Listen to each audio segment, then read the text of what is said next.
প্রিয় শিক্ষার্থীরা, আজকে আমরা কাজ ক্ষমতা শক্তি অধ্যায়ের 5 নম্বর পর্বে সৃজনশীল নিয়ে আলোচনা করব। বেশ কিছু সৃজনশীল এই পর্ব থেকে পরবর্তী পর্বগুলোতে বেশ কিছু সৃজনশীল এমসিকিউ গাণিতিক এইগুলো নিয়ে আলোচনা করব।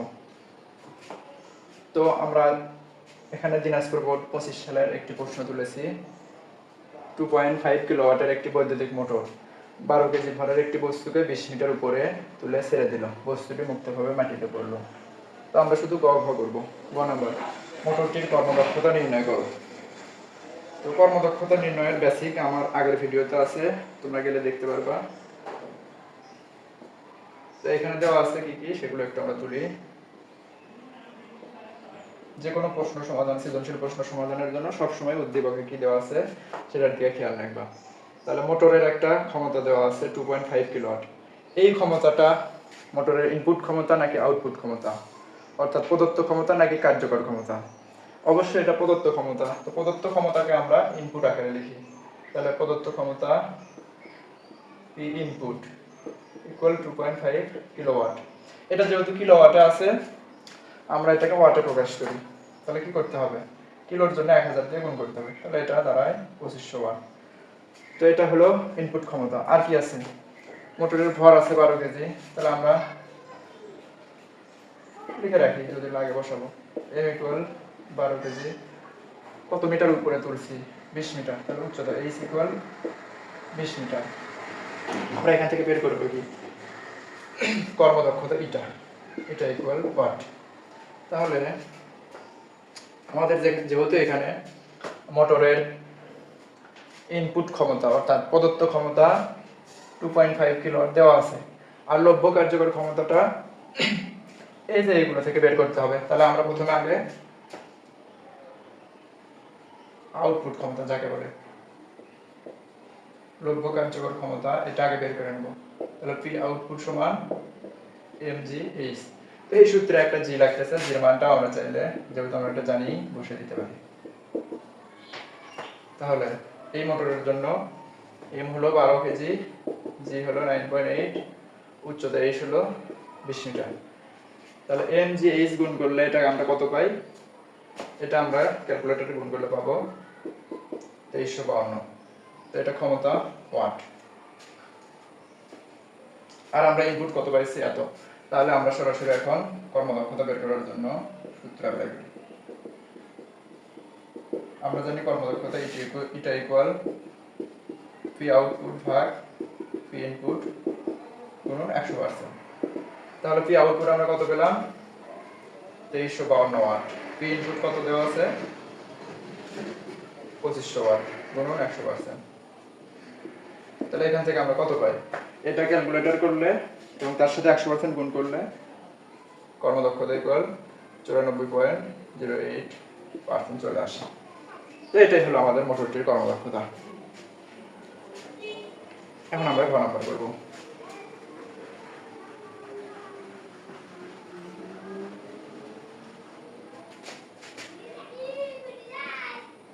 ঘ নাম্বার প্রশ্ন কি করছে? মুক্তভাবে পড়ন্ত অবস্থায় ভূপৃষ্ঠ থেকে কত উচ্চতায় আর বিভব শক্তি গতিশক্তির 1/4 হবে? তো এই ম্যাথগুলো করতে আমাদের একটু চিত্রও দেখতে হয়। আমি কোথায় করি, চিত্রটা আগে একটু লিখে রাখি, একবার পরে দরকার হয় মিশে দেবো।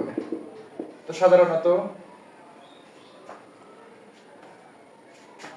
বস্তুকে যদি ছেড়ে দেয়, এটা এখানে ছিল ধরলাম, মুক্তভাবে এটা ভূপৃষ্ঠে পড়বে এবং এই উচ্চতা কত ছিল? টোটাল উচ্চতা ছিল 20 মিটার। এবং আমরা ধরে নিলাম এই মাঝামাঝি এখান থেকে এইটুকু যে কোনো একটা বিন্দুতে, এই বিন্দুতে থাকা অবস্থায় এই শর্তটা পূরণ হয়েছে, অর্থাৎ বিভব শক্তি গতিশক্তির 4/1 হয়েছে এই বিন্দুতে থাকা অবস্থায়। তাহলে এখান থেকে এটা পড়বে এবং ভূপৃষ্ঠ থেকে এটার একটা উচ্চতা থাকবে। তা আমরা টোটাল উচ্চতাটাকে h ধরে নেই এবং যে h আমরা জানি 20 মিটার ধরলাম, h ধরলাম। এইখান পর্যন্ত একটা উচ্চতা ধরে নেই, এইটুকুকে আমরা x মিটার ধরি। যেহেতু বলা আছে মুক্তভাবে পড়ন্ত অবস্থায় ভূপৃষ্ঠ থেকে কত উচ্চতায় বিভব শক্তি গতিশক্তির 1/4 হবে, আমরা ধরে নিলাম ভূপৃষ্ঠ থেকে এই উচ্চতায় বস্তুর বিভব শক্তি গতিশক্তির 1/4 হবে। তাহলে বাকি এই উচ্চতাটুকু কত হবে? এই উচ্চতাটুকু হবে পুরোটার থেকে এই এক্সটা বাদ, তাহলে পুরোটা আমাদের h মাইনাস x, অর্থাৎ 20 মাইনাস x হবে। এটা 20 মিটার মাইনাস x। তাহলে এটা করার জন্য আমরা চিত্রটা এরকম হবে, আমাদের চিত্রটা মিশিয়ে দিতে হচ্ছে, জায়গা হচ্ছে না। তাহলে আমরা সিরিয়ালি করা শুরু করি।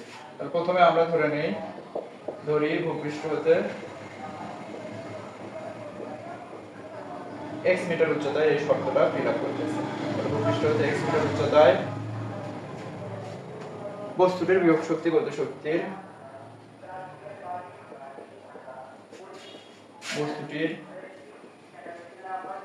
বিভব শক্তি গতিশক্তির 1/4 হবে।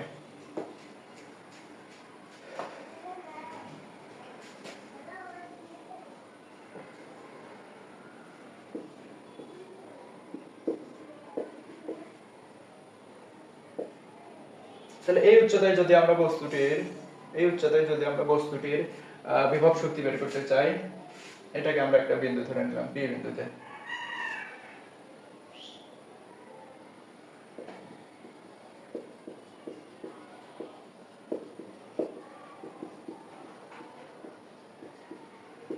বিভব শক্তি আমরা ইপি দ্বারা প্রকাশ করি। পি বিন্দুতে বস্তুটির বিভব শক্তি তাহলে কত হবে? বস্তুটি যেহেতু ভূমি থেকে x মিটার উচ্চতায় আছে, তাহলে বিভব শক্তি ইপি সমান mg গুণন উচ্চতা। তো উচ্চতা এখানে x, আমরা x রেখে দিলাম। আর পি বিন্দুতে বস্তুটির এখন যদি আমরা গতিশক্তি বের করতে চাই, তাহলে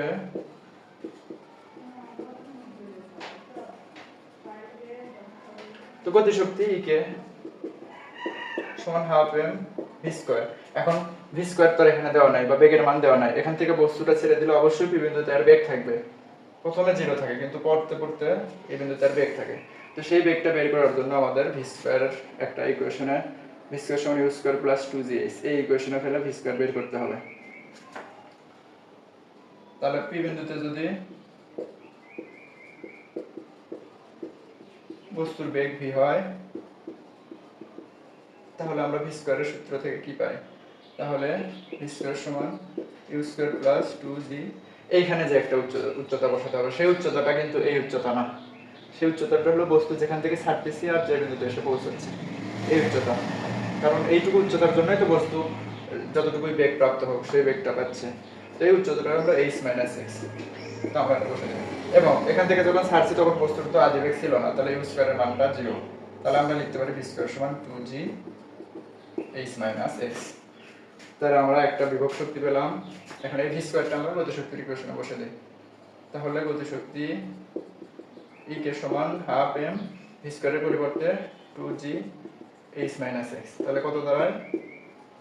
mg h মাইনাস x। আমাদের নিচে আর জায়গা হবে না, mg h মাইনাস x। তাহলে এই দুই সমীকরণ আমাদের কাজে লাগবে, একটা হলো গতিশক্তির সমীকরণ, একটা হলো বিভব শক্তির সমীকরণ। এখন আমাদের কি করতে হবে? শর্তটা অ্যাপ্লাই করতে হবে। কি শর্ত? প্রশ্নে যে শর্ত দেওয়া আছে, কত উচ্চতায় বিভব শক্তি গতিশক্তির 1/4 হবে। আমরা বাদবাকি অংশগুলো একটু মিশে দেই। তো শর্ত মতে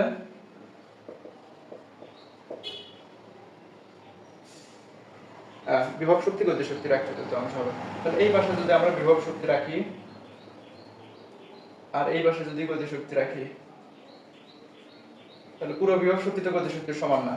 তাহলে কত অংশ সমান? বিভব শক্তি গতিশক্তির 1/4।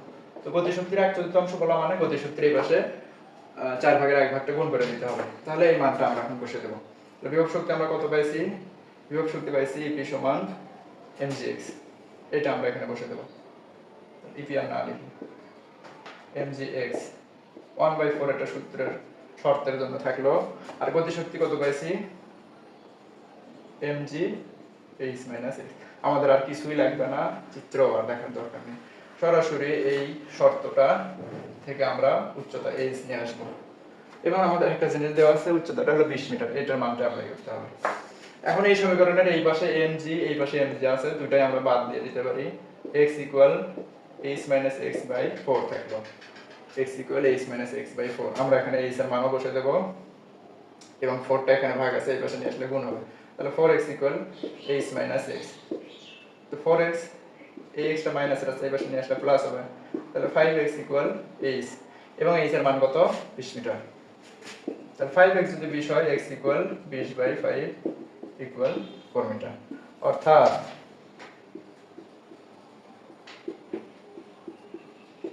ভূমি থেকে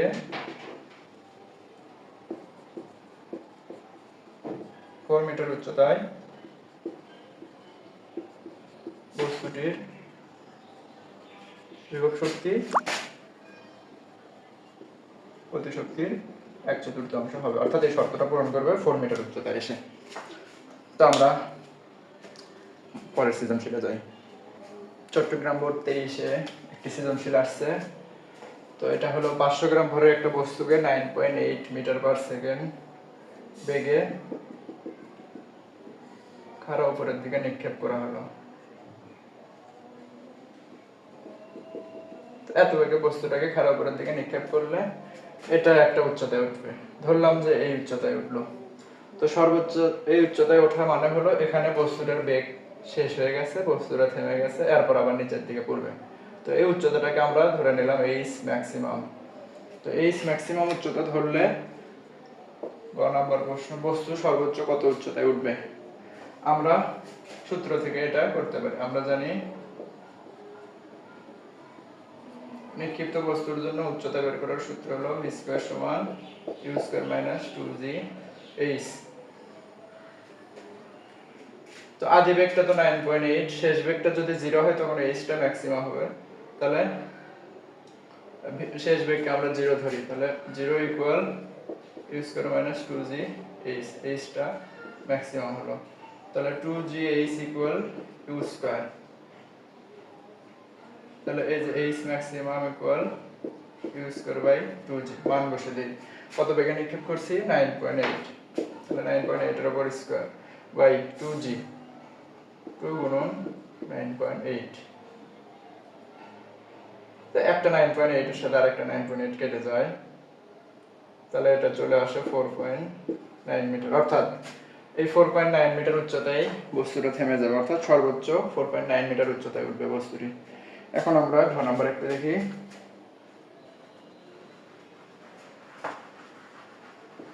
সহজ প্রশ্ন ছিল ঘ নাম্বারটা, 173। ঘ নাম্বার বলছে ভূমি থেকে কত উচ্চতায় বস্তুটির বিভব শক্তি গতিশক্তির 1/7 হবে, অর্থাৎ গতিশক্তি বিভব শক্তি বের করে শর্তে অ্যাপ্লাই করতে হবে। তো গতিশক্তি বিভব শক্তি বের করতে হবে কিভাবে? প্রথমে আমাদের ধরে নিতে হয় যে এই বিন্দুতে, ধরে নিলাম যে এই বিন্দুতে গতিশক্তি বিভব শক্তির 1/7 হবে এবং এই বিন্দুটা ভূমি থেকে x মিটার উপরে অবস্থিত। তো টোটাল উচ্চতা যদি h হয়, এইটুকু হলো x, এইটুকু তাহলে হবে h - x, এইটুকু তাহলে হবে h - x। এই তিন উচ্চতা সম্পর্কে খুব ভালো ধারণা রাখতে হবে। পুরো উচ্চতাটাকে আমরা h ধরি, ভূমি থেকে যে শর্তটা পূরণ করতে পারবে সেই শর্ত পর্যন্ত পৌঁছাতে বস্তুটাকে x উচ্চতা অতিক্রম করতে হবে এবং আর বাকি অংশটা পুরো h থেকে নিচের x বাদ h - x। এখন ভূমি থেকে কত উচ্চতায় বস্তুটির বিভব শক্তি গতিশক্তির 1/7 হবে? ধরি এটাও p বিন্দু ধরতে পারি। ধরি ভূমি হতে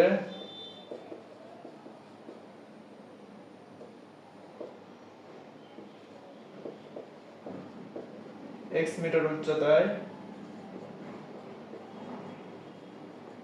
বলতে পারি, p বিন্দুতেও বলতে পারি। p বিন্দুতে বস্তুটির বিভব শক্তি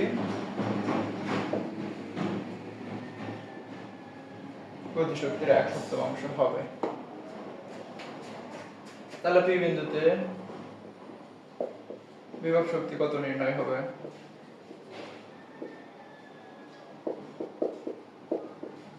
mg তার সাথে উচ্চতা গুণ। তো p বিন্দু পর্যন্ত উচ্চতা তো পুরো h না, শুধু x।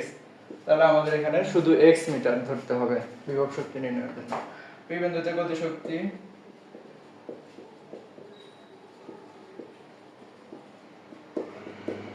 e কে সমান হাফ m v স্কয়ার।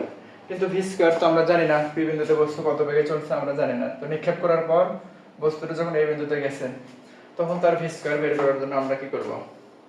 তো ধরি p বিন্দুতে বস্তুর বেগ v হলে বা এই নিক্ষিপ্ত বস্তুটির বেগ v ভি হলে আমরা কি লিখতে পারি ভি স্কয়ার সমান ইউ স্কয়ার মাইনাস 2gh এবং এই উচ্চতাটা কত ধরতে হবে স্কয়ার সমান ইউ স্কয়ার মাইনাস 2gh বস্তু যেহেতু নিক্ষেপ করছে এটা আর উপর থেকে পড়া বস্তু না এটা এখন নিচ থেকে নিক্ষিপ্ত বস্তু তো এই বিন্দু থেকে এই বিন্দু পর্যন্ত যাওয়ার অর্থ হলো বস্তুটা এই x মিটার গেছে তাহলে ভি স্কয়ার সমান ইউ স্কয়ার মাইনাস 2gh ধরতে হবে তাহলে এখান থেকে আমরা ইউ এর মানটা যেহেতু জানি ইউ এর মানটা কেন জানি এই যে বস্তুটাকে একটা নির্দিষ্ট বেগে নিক্ষেপ করছি 9.8 বেগে তাহলে এই যে 9.8 স্কয়ার মাইনাস 2gh এটার মানটা আর আমরা না বসাই জি মান না বসাই তো এই পুরো মানটা আমরা কি করব গতিশক্তির এই সমীকরণে বসে দেব তাহলে আমরা কি পাবো তাহলে E কে সমান পাবো হাফ m পুরো ভি স্কয়ারের মান হলো 9.8 এর উপর স্কয়ার মাইনাস 2gh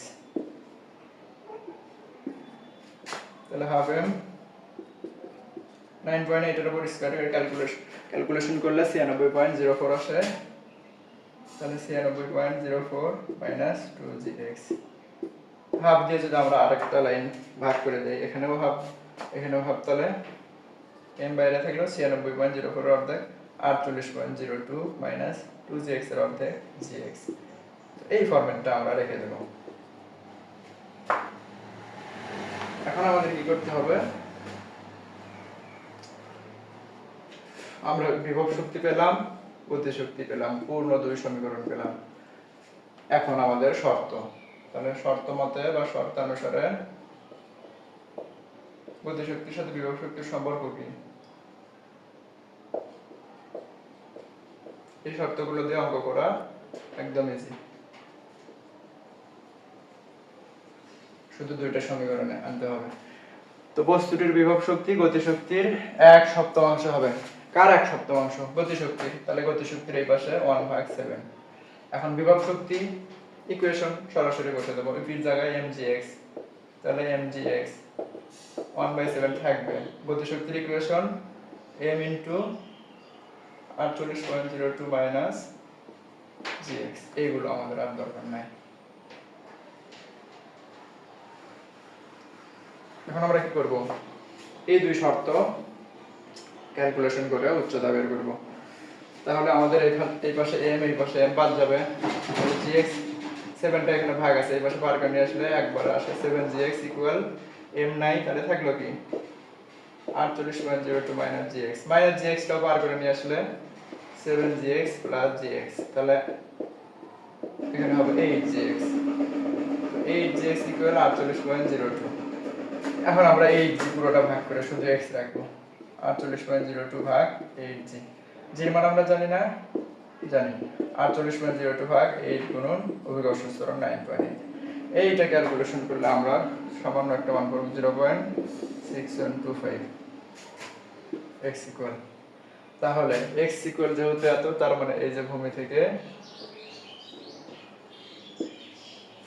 আমরা লাস্ট ফিনিশিংটা দিয়ে দেব ভূমি থেকে 0.6125 মিটার উচ্চতায় বস্তুটির বিভব শক্তি গতি শক্তির 1/7 হবে তো এই দুটো ম্যাথ ছিল সাধারণত উপর থেকে পড়ন্ত বস্তু এবং নিক্ষিপ্ত বস্তুর ক্ষেত্রে গতি শক্তি বিভব শক্তির সম্পর্ক আমাদের এই অধ্যায়ে আরো বেশ কিছু সৃজনশীল আছে যেমন আমরা ক্ষমতা রিলেটেড কর্মদক্ষতা রিলেটেড কুয়া থেকে পানি তোলা রিলেটেড আমরা পরের ভিডিওগুলোতে এগুলো নিয়ে আলোচনা করব আমাদের স্পন্দন একাডেমি চ্যানেল এবং পেজের সাথে থাকো নিয়মিত আমরা ভিডিওগুলো আপলোড দিচ্ছি